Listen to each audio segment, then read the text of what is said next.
PM Sir Joshua, ito yung aparato mo, 1000 watts ang pure sine wave mo, then 60A, no? Ampere yung MPPT. Okay, so makita mo, meron tayong harvest dyan na 18 watts, no? Dahil pahapon na. Then overnight natin testing to, no? Yan, nag-harvest siya. Then ang battery reading mo dito is yan, 12.3, no? So sealed lead acid yan. So nakaset na yan. Makikita natin dito yan, no? So yan, naka-sealed lead acid yan. Okay. Or lead acid na battery, no? Nakaset yan. So 50 mo lang naman to yan. Then ito yung reading ng wattage sa solar panel na na-harvest. Then error fault, wala. Then yan yung centigrade o temperature ng MPPT mo, no? So nagbo-blow tong blower after ma-reach niya yung 44 centigrade. Okay.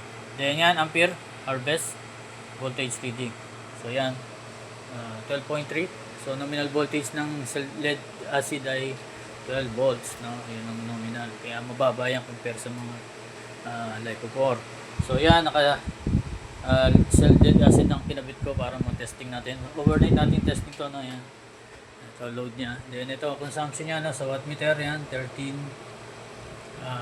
watts, no? So pwede ako maglagay ng isang electric pump pa, no? So pwede ka dito mag washing machine daytime, walang problema, no? Ayan. Pwede ka rin mag extension na lang para mas marami ka masaksak, no?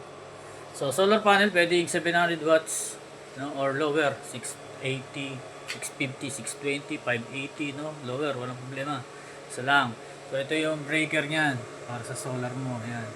Diyan mo lalagay. So syempre bago ikabit yan, kabit mo sa wall, then naka-off muna lahat ng breaker. I-off natin yan, no? So pagpapatayin mo muna, no, sa bagay naka-una, no, pagpapatayin mo yan, unahin mo yung solar panel, no?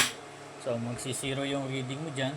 Makita mo, 0 na, no? Pag ino-on ko kasi yan, nagkakaroon ng reading yan, no? Ayan, naka-ampere, di ba? Pag ino-on ko yan, nagkakaroon yan. Ibig sabihin yan ay nag-harvest. Okay? So pagpapatay mo una solar panel, then battery, mawawala MPPT, then yung inverter sa uli, no? Okay, so namatay na rin yan.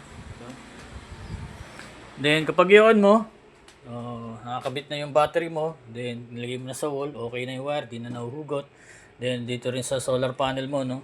So power mo muna is yung solar o yung MPPT natin, no? May marking naman yung battery mo, MPPT, yun yung unang i-on. So 0 pa, power natin yung solar panel. Yan, lumabas na yung reading niya, no? So ibig sabihin good yung polarity mo rito. Pag nagkabaliktad dyan ay 0 walang magre-read. So need mo lang baliktarin yun. Then okay na yan. Itong HBD mo, ito yung HBD, ito yung tawag dito, para hindi mag-fault yung inverter. Yan ang trabaho niya, no?